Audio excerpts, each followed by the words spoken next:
যে আমাদেরকে ভাগ ভাগ টুকরা টুকরা করে তোমরা আমাদের মাথায় আর কাঁঠাল ভেঙে খেতে পারবে না। আমরা এই কমিশনই মানি না। কিসের ওদের আবার রিপোর্ট? কমিশন থাকলে রিপোর্ট হবে। এরা এত দুঃসাহস কিভাবে দেখালো যে বাংলাদেশে কোরআনের আয়াত এরা পরিবর্তন করে ফেলবে?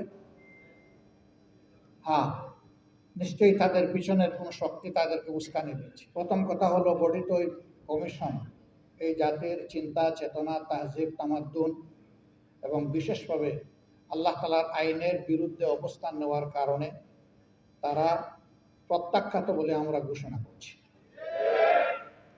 এদের রিপোর্ট বাতিল করার কোনো ব্যাপার নাই, এদেরকেই আগে প্রত্যাখ্যান করতে হবে। এরা প্রত্যাখ্যাত হলে এদের রিপোর্টও শেষ। 2 নম্বর, আমাদেরকে একটু ভাবতে হবে আমাদেরকে কোন দিকে নিয়ে যাওয়ার জন্য জোর করে চেষ্টা করা হচ্ছে।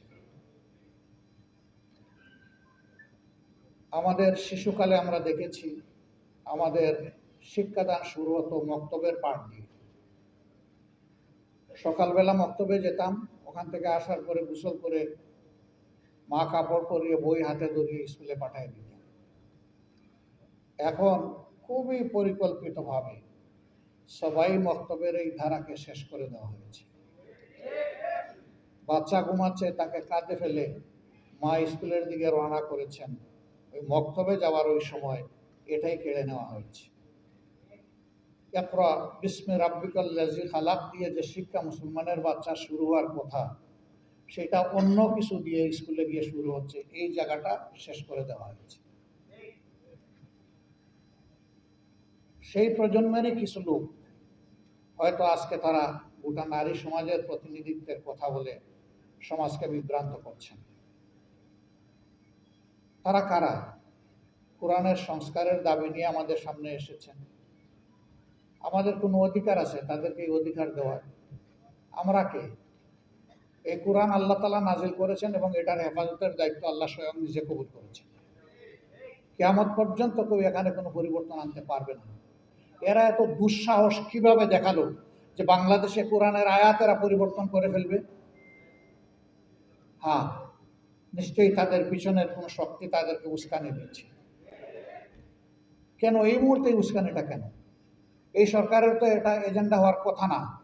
আরো বহু গুরুত্বপূর্ণ বিষয় রয়ে গেছে, ওগুলা বাদ দিয়ে ওগুলা নিয়ে কোনো কুল কিনারা নাই। হঠাৎ করে এইটা সামনে নিয়ে আসা কেন?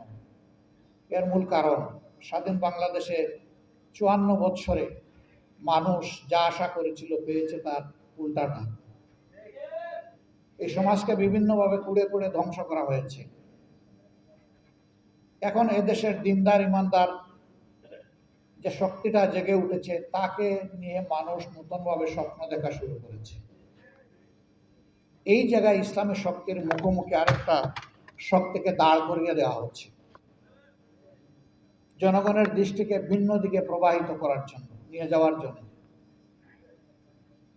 অতীতের সকল চক্রান্ত এই দেশের মুসলমানরা ঐক্যবদ্ধভাবে প্রতিহত করেছেন। ইনশাআল্লাহ এই চক্রান্ত টিকবে না, এটাও ভেসে যাবে ইনশাআল্লাহ। এরা শুধু আল্লাহ তাআলার কোরআন বিরোধী প্রস্তাবনা নিয়ে আসে নাই, এরা নিজেরা স্ববিরোধীও বটে। একদিকে তাদের ভাষায় তারা নারী পুরুষের সমান অধিকার চায়, আবার তারা বলতেছে সব জায়গায় এত% কোটা নির্ধারণ করতে হবে। এটা তো স্ববিরোধী হয়ে গেল না? অধিকার যদি সমান হয় কোটার প্রশ্ন আসবে কেন? যার যার যোগ্যতা প্রমাণ করে নিজ জায়গায় চলে যাও, তাইলে তো কোটার দরকার নাই। কোটা দেওয়া হয় পিছিয়ে পড়া বংশকে তাদেরকে সুযোগ দেওয়ার জন্য। নারীরা এই দেশে পিছিয়ে পড়ে নাই। নারীরা আমাদের মা, আমাদের বোন, আমাদের কন্যা, আমাদের ইজ্জত এবং সম্মানের প্রতীক। এরা তার সব কিছু তছনছ করে দিতে চায়। পরিবারে পরিবারে এরা দাঙ্গা লাগাতে চায়। এখানে প্রস্তাবনায় ম্যারিটাল রেপ বলে একটা কথা এসেছে। রেপ তো রেপই, রেপ তো দুইটা অসৎ পুরুষ আর নারী যখন একত্রিত হয় বিবাহ বহির্ভূত পন্থায়, সেটার নাম রেপ হবে। বিবাহিত জীবনে রেপের প্রশ্ন আসলো কেন? এর মাধ্যমে স্বামী স্ত্রীতে ঝগড়া লাগিয়ে আমাদের আদালতগুলোতে এই মামলা দিয়ে পরিপূর্ণ করে দেওয়া এদের উদ্দেশ্য। এরা সমাজের বিপর্যয়ের জন্য এই প্রস্তাবনাগুলো এনেছে। এই জন্য আবারও বলি, এ টু জেড আমরা এই কমিশনই মানি না। কিসের ওদের আবার রিপোর্ট? কমিশন থাকলে রিপোর্ট হবে। যদি এই সংক্রান্ত নারীদের অধিকারের কোনো জায়গায় যদি ক্ষুণ্ণ হয়ে থাকে, সেটাকে যদি আবার সামনে আনতে হয়, তাহলে অবশ্যই এদেশের বেশিরভাগ মানুষের ইমান, আকিদা, তাহজিব, তামদ্দুনের উপরে যারা বিশ্বাস রাখেন তাদেরকে বাদ দিয়ে নয়, তাদেরকে প্রাধান্য দিয়েই কমিশন গঠন করবে। এই কমিশনে দুঃখজনকভাবে সেই রকম একজন নারীকেও রাখা হয়। এখানেই তো এটা পক্ষপাত দুষ্ট।